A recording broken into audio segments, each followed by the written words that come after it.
Todos conocen esta historia, codiguistas, porque así está escrita. Pero el árbol del conocimiento del bien y del mal no comerás. Génesis 2:17. Y la serpiente era más astuta que todos los animales. Génesis 3:1. Un árbol prohibido. Una serpiente que muchos llaman el diablo. Un fruto que supuestamente cambió el destino humano. Eso es lo que todos creen. Eso es lo que a todos les enseñaron. Pero, ¿y si no fuera así? ¿Y si este árbol no era un árbol? ¿Y si la serpiente nunca fue un demonio? ¿Y si lo que sucedió en el Edén no tuvo nada que ver con moralidad y todo que ver con conocimiento, con biología o con algo que nadie se atrevió a explicar? Y aquí aparece el detalle que nadie explica, codiguistas. El detalle que cambia todo Dios no prohibió violencia, no prohibió mentiras. No prohibió egoísmo, prohibió conocimiento. Porque el día que comas de él, morirás. Génesis 2:17. Pero cuando lo comen, no mueren. Pasa algo mucho más extraño. Entonces fueron abiertos los ojos de ambos. Génesis 3:7. Sus ojos se abren. Su mente despierta. La conciencia aparece. ¿Por qué un Dios prohibiría eso? ¿Por qué temer que el ser humano abra los ojos? Y más inquietante aún, el hombre ha venido a ser como uno de nosotros. Génesis 3:22. ¿Uno de nosotros? ¿Quiénes son nosotros? ¿A quién se iguala el ser humano cuando despierta? Te contaron que fue un pecado, te contaron que fue rebeldía, pero ¿y si lo que ocurrió allí no fue moral, sino biológico? Y aquí viene lo más desconcertante del relato. Codiguistas. El texto nunca describe un árbol común. Nunca habla de raíces, troncos o madera. Lo único que dice es: el árbol era bueno para comer y deseable para alcanzar sabiduría. Génesis 3:6. ¿Desde cuándo un árbol da sabiduría? ¿Desde cuándo un fruto altera la conciencia? En las culturas antiguas, un árbol era un símbolo, una metáfora, un código. En Sumeria representaba la estructura de la vida.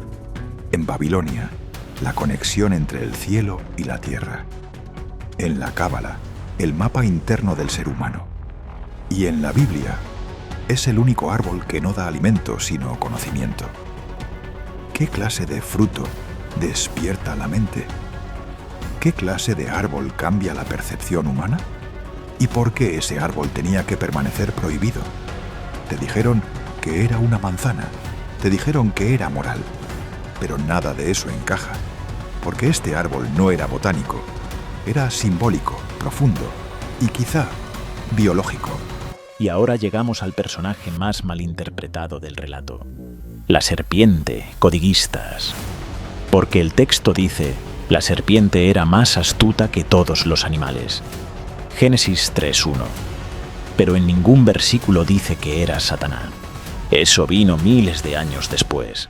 Antes del cristianismo, la serpiente no era símbolo de maldad. Era vida, era sabiduría, era renovación, era conocimiento oculto. En Egipto representaba el poder divino, en Grecia la medicina, en Sumeria el despertar, y aquí, en el Edén, la serpiente no obliga, no amenaza, no manipula. Solo dice: si comes, se te abrirán los ojos. Génesis 3:5. Y eso es exactamente lo que ocurre.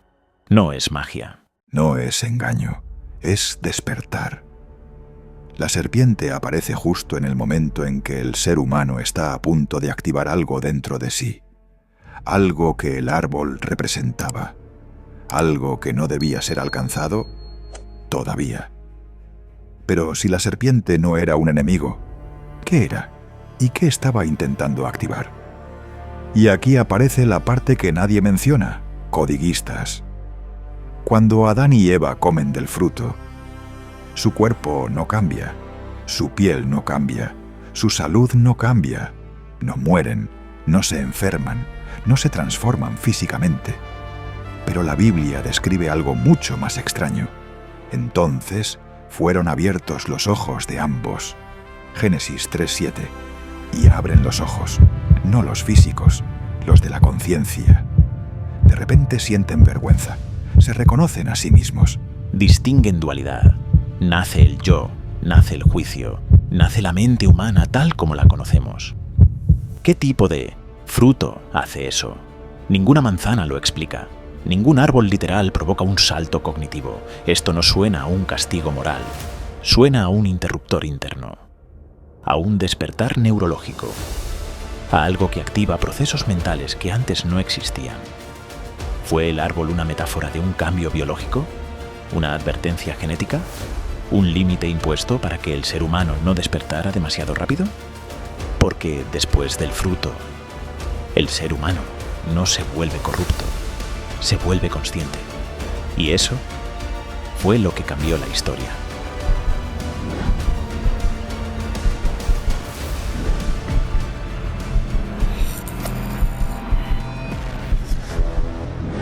El patrón antiguo del conocimiento prohibido. Y aquí viene lo más sorprendente de todo, codiguistas. Esta no es la primera vez que aparece un conocimiento prohibido. Mucho antes del Edén bíblico, mucho antes de Adán y Eva, los sumerios escribieron sobre un lugar llamado Dilmun, un jardín perfecto, sin enfermedad, sin muerte. Un espacio donde, según aquellas tablillas, los seres humanos fueron formados. Y si quieren entender ese origen a profundidad, ya tenemos un video completo sobre Dilmun en el canal. No lo repetiremos ahora, solo tomaremos lo necesario para comprender este punto. Porque en ese jardín antiguo también existía algo que no podía tocarse. Algo reservado, algo que no pertenecía al ser humano. Los textos sumerios hablan de saberes prohibidos, leyes impuestas y un conocimiento que solo los seres superiores podían manejar el mismo patrón, la misma tensión, la misma advertencia. Lo que vemos en el Edén bíblico ya había sido contado miles de años antes. Enki y Enlil, el conflicto que se repitió en el Edén. Y si recuerdan los videos anteriores, codiguistas, en esas mismas tablillas sumerias aparece un conflicto que define toda la historia humana. Dos entidades, dos visiones opuestas, dos fuerzas que nunca pudieron ponerse de acuerdo. Enki, el que comparte conocimiento, el que enseña, el que despierta, el que abre los ojos del ser humano. Enlil, el que impone límites, el que prohíbe, el que mantiene al ser humano bajo control, el que teme que el hombre alcance demasiado. Este choque, que ya analizamos a profundidad en el canal, no es un mito aislado, es un patrón. Y aquí está lo inquietante, codiguistas. Ese mismo conflicto aparece en el Edén. Uno prohibiendo el conocimiento, otro revelándolo. Uno buscando mantener al humano limitado, otro desencadenando su despertar. Es la misma historia, con otros nombres, contada en otro idioma. El árbol como advertencia genética. Y cuando juntas el Edén bíblico con el Dilmun sumerio, con la serpiente del despertar y con el conflicto entre Enki y Enlil, la historia empieza a verse diferente, codiguistas. Ya no parece un mito moral, ni un cuento infantil, ni una lección sobre desobediencia. Parece un límite, un candado, una advertencia, una barrera puesta sobre el ser humano por razones que no nos explicaron. Porque en ambos relatos, el sumerio y el bíblico, lo prohibido no es la fuerza, no es la violencia, no es la maldad, es el conocimiento, conocimiento reservado, conocimiento selectivo, conocimiento que solo ellos podían manejar. Y lo más revelador es esto: cuando Adán y Eva comen del fruto, no activan poderes mágicos, ni cambian su cuerpo, ni alteran su forma física. Activan la conciencia, activan la mente, activan algo interno, algo que estaba dormido. Eso no suena a una manzana, eso suena a un interruptor, a un código, a un proceso biológico que no debía adelantarse. En Dilmun, Enki quería compartir ese conocimiento. Enlil quería prohibirlo. En Edén, La serpiente activa ese conocimiento y la divinidad lo reprime. Es el mismo patrón, repetido 2 veces en culturas separadas por milenios. ¿Por qué? Tal vez el árbol del conocimiento no era una prueba moral, sino una advertencia genética. Tal vez el fruto no era un alimento, sino una metáfora de un proceso interno, un salto mental, una aceleración no autorizada. Tal vez la prohibición no era castigo, sino un intento de retrasar el despertar humano. Porque después de ese fruto, no apareció el pecado, apareció la conciencia. ¿Por qué prohibir el despertar? Y ahora que entendemos el patrón, solo queda una pregunta, codiguistas. ¿Por qué alguien querría impedir que el ser humano despierte? La Biblia da una pista inquietante. El hombre ha venido a ser como uno de nosotros. Génesis 3:22. Uno de nosotros no inferior, no limitado, no sometido, igual, capaz, consciente. Ese versículo no suena a miedo moral, suena a miedo jerárquico, a miedo de que el ser humano cruce un límite reservado. Y cuando lo comparas con los relatos sumerios, la lógica se repite. 1. La razón del control. Enlil. Alguien temía que el ser humano despertara demasiado. Alguien quería mantener su evolución controlada para evitar que alcanzara niveles de conciencia que no podía gestionar o que simplemente no debía tener. 2. La razón de la protección, en que otros creían que el conocimiento era crecimiento, desarrollo, evolución, una chispa necesaria para que la humanidad encontrara su propósito. El Edén y Dilmun cuentan exactamente la misma historia, un conocimiento poderoso que podía elevar o destruir. Por eso el límite, por eso la advertencia, por eso el castigo. No era la fruta, no era el acto, era lo que ese conocimiento podía desencadenar. Porque en ambos relatos, codiguistas, el conocimiento no hace malos a los humanos, los vuelve conscientes, autónomos, libres. Y la libertad, en casi todas las mitologías, siempre ha sido lo más peligroso. La historia completa, oculta a simple vista. Entonces, cuando unes todos los elementos, codiguistas, la historia se revela completa. El jardín, el árbol, la serpiente, el despertar, el castigo. Y cuando los miras junto a los relatos sumerios, los Anunnaki se convierten en los antiguos nosotros. Enki se convierte en la serpiente del conocimiento, el que activa, el que enseña, el que abre los ojos.